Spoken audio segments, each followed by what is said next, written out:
The latest survey numbers of sage grouse in North Dakota have been assessed, and the population continues to struggle.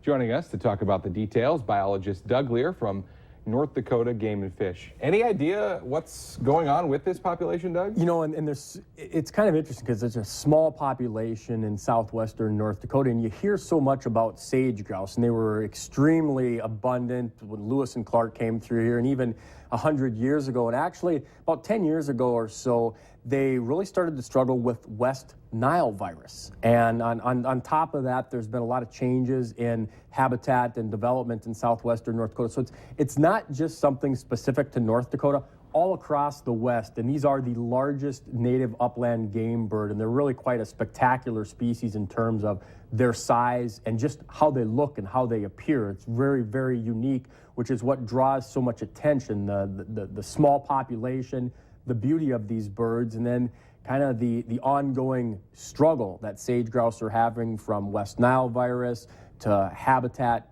loss and fragmentation, a lot of different things that are coming as hurdles for the sage grouse. And so there's a lot of attention. I guess the bottom line is that nobody wants to see sage grouse become an endangered species, and there's a lot of potential for that to happen, which is why there's so much attention being drawn to the few numbers and the future of sage grouse in North Dakota, Kyle. What exactly are when you talk about these numbers, what Right. are the numbers at right now? And that's what's, really jumps out at people is last year we had 31 males on the leks in the spring count back in 2014, and this year 30 males on the leks, a record low number of sage grouse. And when you look at those numbers, you start to realize that we're talking about singles and dozens. We're not talking about thousands of sage grouse. So there's a lot of attention. We used to actually have a hunting season. It's managed hunting is not the concern with sage grouse. It's habitat,